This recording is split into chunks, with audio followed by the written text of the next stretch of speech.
नमस्कार प्रेक्षकांनो, तर आपण बघतोय तू ही रे माझा मित्रवाचा आजचा इंटरेस्टिंग असा एपिसोडच्या सुरुवातीला इकडे राकेश फेऱ्या मारतोय आणि त्याला आठवतंय की पहिल्यांदा तो भडकूचंद मला आवडला हे वाक्य ईश्वरीने म्हटलं होतं. मग तो म्हणतो परत, आज भडकूचंद पहिल्यांदा आवडलाय मला, भडकूचंद आवडलाय मला हे वाक्य तो सारखं म्हणतो आणि स्वतःचाच तसं रागराग करत असतो.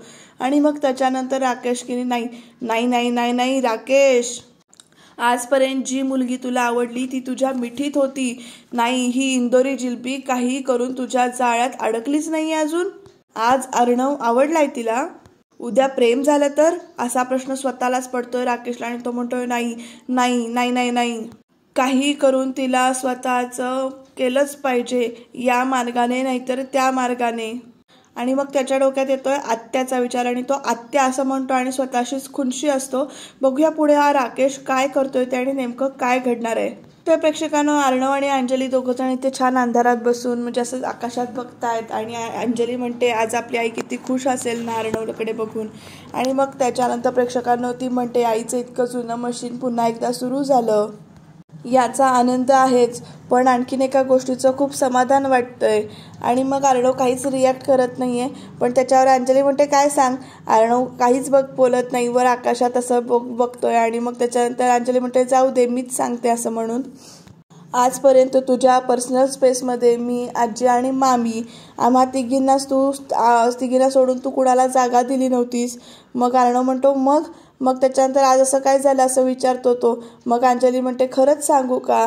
तर अर्णव असं म्हणतो. मग अंजली म्हणते आज ईश्वरीला जागा मिळाली तिथे. आणि मग अर्णव म्हणतो हे तू खूप मोठं स्टेटमेंट करतेस असं वाटत नाही का तुला, असं म्हणून. तिला जागा वगैरे काही मिळालेली नाही आहे, पण जस्ट तिने आज जे केलं ते चांगलं केलं आणि तिला मी हे सांगणं गरजेचं होतं म्हणून मी तिला हे सांगितलं, एवढंच. मग अंजली म्हणते एवढंच नाही आहे हे, तुझ्या आयुष्यातल्या त्या एका प्रसंगानंतर तू कुठल्या मुलीला थँक्यू म्हटलेलं मला नाही आठवत आहे असं अंजली म्हणते. आणि अर्णवसुद्धा 2 मिनटं विचार करतो, पण अंजली पुढे म्हणते आज तू चक्क ईश्वरीला थँक्यू म्हणाला, काहीतरी फिलिंग्स आहेत तिच्याबद्दल तुझ्या मनात असं ती म्हणते. तर लगेच अर्णव म्हणतो काही फिलिंग्स नाही आहेत अगं, खरंच. अगं आपल्या आईने आणि आजीने जे संस्कार दिलेत आपल्यावर त्यामुळे तिला मी थँक्स म्हणालो, दॅट्स इट असं म्हणतो. मग अंजली म्हणते खूप डिप्लोमॅटिक उत्तरं देतोस रे तू, खरं बोल ना कधीतरी कबूल कर तुझ्या ताईसमोर असं म्हणून. आणि मग त्याच्यानंतर अंजली म्हणते नाही तर फटके देणार आहे मी तुला असं म्हणते. आणि मग अर्णव तिच्याकडे बघतो आणि म्हणतो तुझी ताईगिरी मस्त आहे हां, म्हणजे तू मोठी आहेस म्हणून माझ्या मनात जे नाही आहे ते तुझ्यासमोर मी कबूल करायचं असं म्हणतो विचारतो. तर अंजली म्हणते माझ्यासमोर नको करू, स्वतःसमोर कर, तेही चालेल अरे असं म्हणून अंजली सांगते अर्णवला. आणि अर्णव आणि अंजली दोघं छान गप्पा मारतायत. तर आजी पाठीमागून येऊन बघते. तर अंजली पुढे म्हणते हे बघ तुला माझ्यापेक्षा अजून कोणी जास्त ओळखतं का असं विचारते आणि सांग ना तू तुझ्या मनात काय चाललंय ते असं अर्णवला रिक्वेस्ट करत असते. आणि मग अर्णव म्हणतो ताई अगं माझ्या मनात असं काहीच नाही आहे खरंच, सिरियसली असं तो म्हणतो बरं का. ती मिस इंदोर आहे ना. तोपर्यंत अंजली म्हणते ईश्वरी खरंच क्यूट आहे ना, म्हणजे खूप गोड आहे ना. मग अर्णव म्हणतो बावळट आहे ती असं म्हणतो आणि अंजलीचं तोंड पडतं. तर लगेच अर्णव पुढे म्हणतो ती बावळट आहे, पण तिने आपल्या आईचं मशीन सुरू केलं तेही तिला वाटलं म्हणून तिने केलं, त्याबद्दल मी तिला सॅलरीसुद्धा ऑफर केली होती पण तिने ती रिजेक्ट केली असं अर्णव पुढे सांगतो अंजलीला. आणि म्हणाली मशीन तुमच्यासाठी प्राइसलेस आहे, माझ्या मदतीची तुम्ही किंमत मोजू नका असं तिने सांगितलं. तिची ऑनेस्टी आणि अशा छोट्या छोट्या बऱ्याच गोष्टी आहेत, आय मीन. आणि मग तो गप्पा बसतो. तर लगेच अंजली म्हणते यू मीन.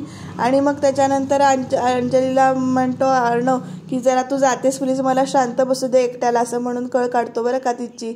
आणि अंजली काय करते त्याच्याकडे बघतच बसते. आणि आजी हे सगळं बघतात लांबून, दोघं भावा बहिणींचं बोलणं. मग अर्णव म्हणतो ओके ओके असं म्हणून आणि म्हणतो मी ॲक्सेप्ट करतो, मला नाही एक्सप्रेस करतायत बस. मग लगेच अंजली म्हणते ठीक आहे काहीच हरकत नाही, मी आहे ना, मी घेईन तुझ्या छोट्या छोट्या सगळ्या गोष्टींची काळजी असं म्हणून अंजली म्हणते अर्णवकडे बघून. आणि म्हणते माझा लहान भाऊ आहेस तेवढं तर करायलाच पाहिजे ना असं वगैरे बोलते. आणि दोघं छान अजून आकाशात बघतात. मस्त वाटतंय दोघांना असं बघून, शांतता आणि दोघांच्या मधलं बोलणं. आणि आजीसुद्धा दोघांच्या बोलण्याकडे खुश होऊन बघते. प्रेक्षकांनो, आजी तिकडनं मागणं म्हणते की आज म्हणजे कधीच न बोलणारा चिंटू आज थोडं तरी बोलला असं म्हणून. आणि मग आजी म्हणते ईश्वरी शिवाय माझ्या चिंटूला समजून घेणारं किंवा सांभाळून घेणारं असं कोणी अजून असू शकेल असं नाही वाटत मला. आणि आज ती खात्री पटली आहे असं आजी मनातल्या मनात म्हणते दोघांकडे बघून. तर अंजली पुढे म्हणते तो जो तारा आहे ना तो खूप शाईन करतोय बघ, ती आपली आई आहे असं म्हणून सांगते अंजली अर्णवला. बघ ती किती छान स्माईल करते असं अंजली म्हणते अर्णवला. आणि मग दोघं छान त्या वरती ताऱ्याकडे बघतात. आजी सुद्धा त्या दोघांकडे आणि वरती त्या ताऱ्याकडे बघते. आणि मग अर्णव म्हणतो ताई, आई ना ॲक्च्युली माझ्याकडे बघून स्माईल करते, मी लाडका होतो ना तिचा. तर इकडे अंजली म्हणते ओ प्लीज, मी मोठी होते, मी लाडकी होते असं म्हणून आजीला विचार. आणि मग अंजली म्हणते नको. तर अर्णव म्हणतो तुला माहिती आहे ना आजी माझंच नाव घेणार आहे. तर अंजली म्हणते हो आजी तुझंच नाव घेणार आहे कारण तू रडशील नाही तर चिडचिड करशील असं म्हणून. आणि इकडे छान चेष्टा मस्करी चालली. अर्णव म्हणतो ताई प्लीज. मग अंजली म्हणते बघ चिडलास ना तू. आणि आजी दोघांना प्रेमाने बघते. आणि असं की नाही दोघं म्हणजे अंजलीला अर्णव खांदा देतो आणि मग दोघं एकमेकांच्या जवळ असं म्हणजे अंजली खांद्यावर डोकं ठेवते अर्णवच्या. आणि अर्णव तिला जवळ घेऊन म्हणतो आपण दोघेही लाडके आहोत असं म्हणून छान थोपटतो तिला. छान वाटतं या दोघांना असं प्रेमाने बघताना बघून, भावा बहिणीचं प्रेम बघून मस्त वाटतंय. तर प्रेक्षकांना उद्याच्या बघा तिकडे बघा ईश्वरी आलेली आहे. अंजली म्हणते तुला आजीनं बोलवलं होतं ना, था आजी येईलच इतक्या. तोपर्यंत अविनाश मामा सुद्धा तिथे येतात आणि म्हणतात आज सकाळी सकाळी तुला म्हणजे तुझा चेहरा बघितला, दिवस खूप चांगला जाणार आहे वगैरे. ईश्वरी म्हणते ओ थँक्यू मामा. ते काय म्हणतात तसं म्हणून विचारते. आणि मग त्याच्यानंतर प्रेक्षकानं सो नाईस ऑफ यू असं म्हणून इंग्लिशमध्ये म्हणते. आणि मामा सुद्धा असतात. आणि मग तोपर्यंत आजीने एंट्री घेतली. अरे आलीस ईश्वरी, बरं झालं आलीस, मला जरा तुला काहीतरी द्यायचं आहे असं म्हणतात. आणि म्हणतात की मी तुला त्यासाठी मुद्दामून बोलावून घेतलोय. आणि मग अंजली आणि अविनाश एकमेकांकडे बघून हसतात. तर ईश्वरी म्हणते आजी अहो मला खरंच काही नको आहे. हे बघा मी काल सरांनाही सुद्धा हेच सांगितलं की मला मशीन सुरू करण्याच्या बदल्यात मला काही नको आहे आजी, प्लीज नको आहे असं ती रिक्वेस्ट करत असते. तर आजी आणि अंजली दोघीजणी बघत बसतात ईश्वरीकडे. ईश्वरी म्हणते म्हणजे ते काम म्हणजे ते तुमच्या दोघींकडून करून घेत आहेत का असं म्हणून विचारते. आणि मग आजी म्हणते अच्छा म्हणजे चिंटूचं आणि तुझं बोलणं झालंय, चिंटू या बाबतीत कालच बोललाय का तुझ्याशी असं म्हणून. तर ईश्वरी म्हणते आजी मी हे सगळं पैशांसाठी नाही केलंय हो. आता मला सांगा तुम्ही मला आंबे हळदीचा लेप पाठवलात तो मी घेतलाच ना कारण मी तुम्हाला आजी म्हणते असं ईश्वरी सांगते. आजीला समजायचा प्रयत्न करते आणि म्हणते मनापासून केलेल्या गोष्टी पैशात मोजायच्या नाहीत हे मला आत्याने लहानपणापासून शिकवलंय. तर आजी म्हणते खूप छान संस्कार केले तुझ्या आईने तुझ्यावर असं म्हणून. आणि मग त्याच्यानंतर ईश्वरी तुझ्याकडे या विचारांचं एखादं इंजेक्शन वगैरे आहे का असं मामाना मुद्दामून ईश्वरीला इथे विचारतात. त्यामुळे ईश्वरी एकदम कशी बघते बघा मामांकडे. मग मामा स्वतःच म्हणतात नाहीये असं तर बरं झालं असतं. काय ना आमच्याकडे एक अशी व्यक्ती आहे की जिच्याकडे या विचारांची कमतरता आहे म्हणून तिला हे इंजेक्शन द्यायचं आहे असं म्हणून. आणि मग अहो मामा काय गंमत करताय तुम्ही पण. मग मामा लगेच म्हणतात नाही मी गंमत करत नाहीये, सिरियसली बोलतोय आई असं म्हणून मामा म्हणतात.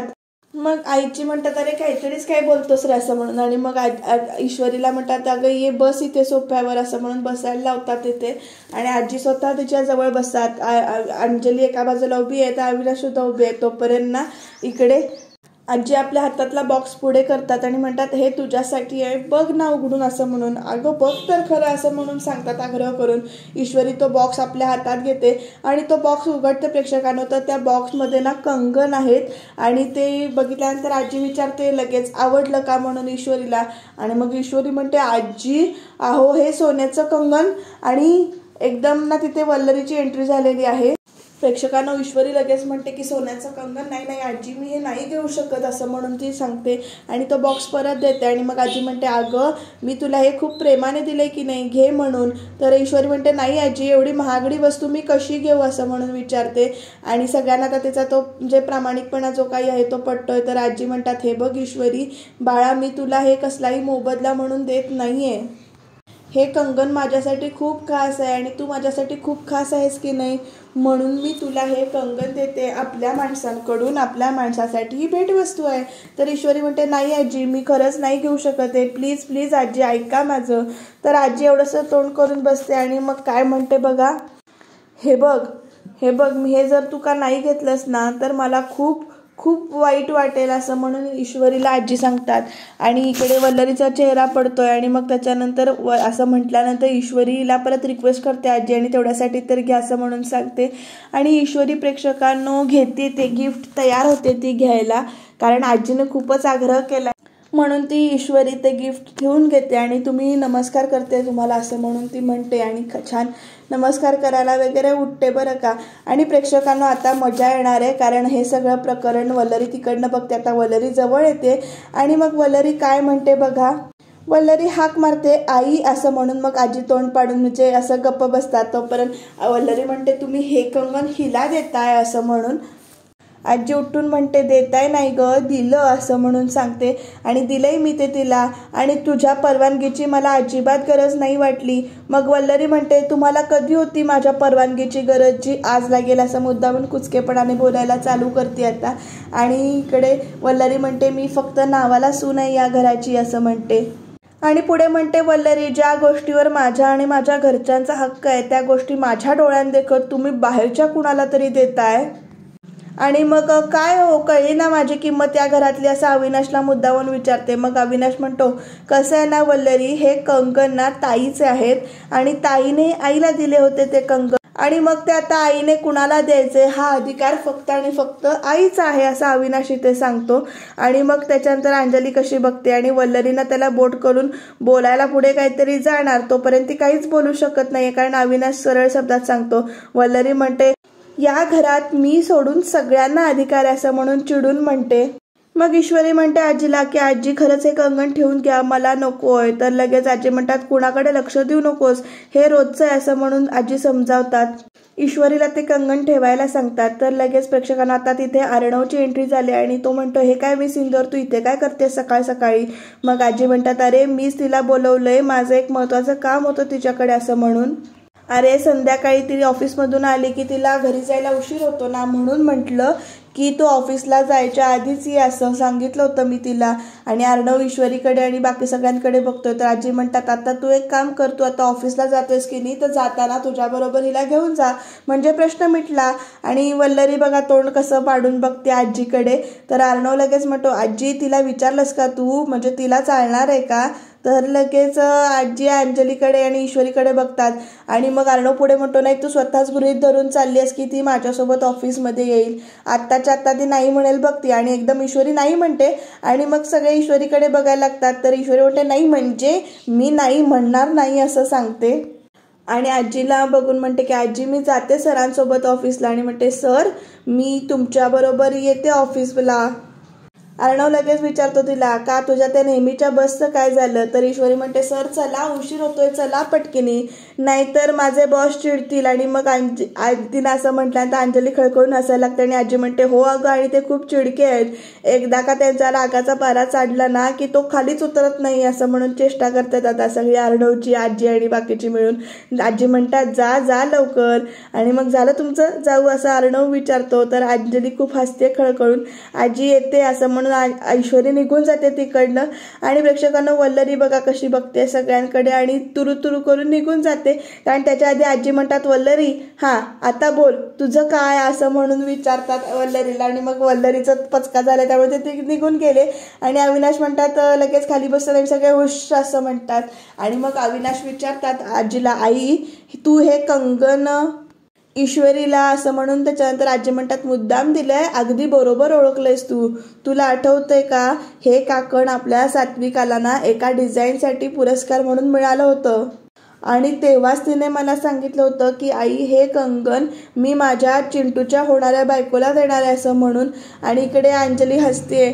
आजी पुढे म्हणतात की आता जे काम इतर कुणालाही जमलं नाही ते काम ईश्वरीला जमलं, याचाच अर्थ असा आहे की सात्विकाचा आशीर्वाद तिच्या डोक्यावर आहे. आणि असं सगळं समजावून सांगितल्यानंतर अंजली पण तयार होते, खुश होते.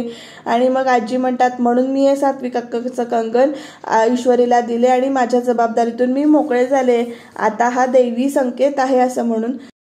आणि अविनाश म्हणतो आजीला बघून की आई तू जे केलंस ना ते अगदी योग्यच आहे असं म्हणून, आणि मला असं वाटतं की अजून थोडी वाट बघायला हवी होती म्हणून.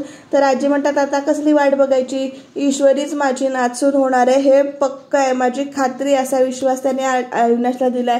आणि एकदा गुरुजी आता घरी आले की त्यांनी दोघांनी पत्रिका बघितल्या की मग फायनलच होईल असं म्हणतात. आणि म्हणतात अंजलीकडे बघून अगं मी तुला सांगितलं होतं ना गुरुजींना फोन करून बोलवून घे. तर अंजली म्हणते केला होता मी फोन, ते बाहेरगावी गेले, 4-1 दिवसांनी येतील. तर मग 4 दिवसांनी येतील ना, तर ठीक आहे 4 दिवसांनी फायनल होईल सगळं असं इकडे असं आजी म्हणतात. आणि मग अविनाश सुद्धा हसतो त्यांच्याकडे बघून. आता बघूया पुढे काय होतंय ते. खरंच ईश्वरी अर्णवशी लग्न करेल, ईश्वरी राजशिर्केंची सून म्हणून घरी येईल का, बघूया काय घडणार आहे ते.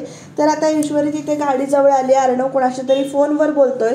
ईश्वरी गाडीकडे बघते आणि मग ईश्वरी एकदम ना धक्क्यात गेल्यासारखी झाले.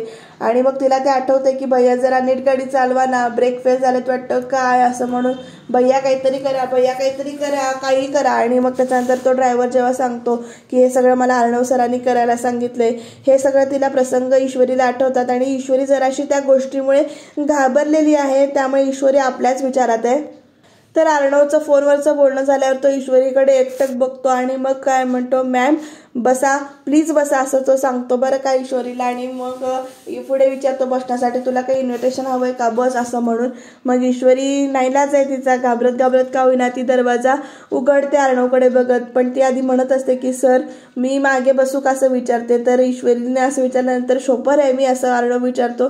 आणि शोफर म्हणजे ड्रायव्हर आहे का मी तुझा, तुला ड्राईव्ह करून ऑफिसमध्ये घेऊन जायला असं विचारतो. आणि पुढे बस असं म्हणून सांगतो बरं का ईश्वरीला हक्काने अर्णव इथे. आणि मग प्रेक्षकांना ईश्वरी अर्णवकडे बघते आणि मग लगेच इथे दरवाजा उघडून आतमध्ये बसते आणि आपल्याच विचारात आहे. आणि मग त्याच्यानंतर इकडे अर्णव म्हणतो सीट बेल्ट स्कूटरला नसतो गाडीला असतो, तर कारला असतो, तर तू सीट बेल्ट लाव असं म्हणून सांगतो. तर ईश्वरीला ना प्रेक्षकांना इथे सीट बेल्ट लावता येत नाहीये. अर्णव एकदा ईश्वरीकडे बघतो आणि मग स्वतःशीच असतो आणि थांब असं म्हणतो बरं का अर्णव ईश्वरीला. आणि प्रेक्षकांना काय करतो बघा, आपला सीट बेल्ट काढतो अर्णव आणि मग स्वतःच्या हाताने तिच्या जवळ जाऊन ना तिचा सीट बेल्ट काढतो. आणि ते करत असताना प्रेक्षकांनो ती म्हणजे ईश्वरीच्या जवळ जातोय अर्णव आणि बॅकग्राऊंडला गाणं लागतंय, प्रेम कुणाचे नाही कुणावर, प्रेम असे भासच केवळ, प्रेम असावे कल्पना असं ते गाणं लागलंय, म्हणजे टायटल सॉन्ग लागलंय तू ही रे माझा मितवाचं. त्यामुळे असं म्हणजे 2 मिनिटं असं छान रोमॅन्टिक वातावरण झालंय बरं का प्रेक्षकांना इथे. कारण असं अर्णव ईश्वरीच्या एकदम जवळ आहे आणि दोघं एकमेकांच्या नजरेत आता नजर घालून बघतायत. तरीही चाहूल कुणाची या जीवासो ओढ लावी, का नाम तुझे घेता ही रात दरवळून यावी, या मनावर रुजलेल्या स्वर कुणाच्या खोडवा, तू ही रे माझा मितवा, तू ही रे माझा मितवा असं बॅकग्राऊंडला गाणं लागलंय. ईश्वरी अर्णवच्या डोळ्यात डोळे घालून बघते. खूप बोलका क्षण आहे आणि मस्त वाटलं या दोघांना असं एकत्र बघून, जवळ आलेलं बघून. बघूया आता पुढे काय काय घडणार आहे ते. सीट बेल्ट लावून झाल्यानंतर अर्णव आपल्या जागेवर बसतो, तर ईश्वरी मान तिकडे तिरकी करून बसते. दोघं एकमेकांशी काहीच बोलत नाहीत, 2 सेकंद एकमेकांकडे नुसतं बघतात. आणि मग त्याच्यानंतर प्रेक्षकांनो ईश्वरी एकदम म्हणते अर्णवला सर, मग अर्णव म्हणतो आता काय, मग ईश्वरी म्हणते की मी बसने येऊ का सर नेहमीसारखे असं म्हणून, आणि प्लीज म्हणून ती रिक्वेस्ट करत असते. तर अर्णव तिच्याकडे कसा बघतोय बघा आणि विचारतो का असं म्हणून, बसने का असं विचारतो. तर ईश्वरीला कळत नाही की आता नेमकं उत्तर ह्याला काय द्यायचंय. तर अर्णव पुढे म्हणतो की मी ऑफिसलाच जाणार आहे ना म्हणून तर तुला नेतोय असं म्हणून. आणि मग त्याच्यात ईश्वरी म्हणते की सर मला ना भीती वाटते थोडी असं ईश्वरी आता प्रांजळपणे कबूल करते. आणि आता बघू पुढे काय काय घडतंय ते. तर उद्याच्या भागामध्ये इथे राकेश ना कुणाला तरी बोलवतोय आणि त्याने कसला तरी धूर आणलेला आहे आणि त्या धुरामुळे आत्याला इथे त्रास होतोय. आत्या जोर जोरात खोकतीये डोक्याला हात लावून आणि राकेश तिकडे खुनशी हसतोय. बघूया आता पुढे काय काय घडणार आहे ते. राकेशने नवीन नेमका डाव काय काढलेला आहे. आणि इकडे लावण्य आता पेड लिव्हवर पाठवणार आहे ईश्वरीला आणि त्या दरम्यान 7 दिवसाच्या दरम्यान अर्णवला तिच्यापासून लांब करणार आहे. हे सगळं असं काहीतरी लावण्याचं प्लॅनिंग आहे. बघूया आता पुढे काय घडणार. त्याच्यासाठी तुम्ही चॅनलला सबस्क्राईब करायला विसरू नका.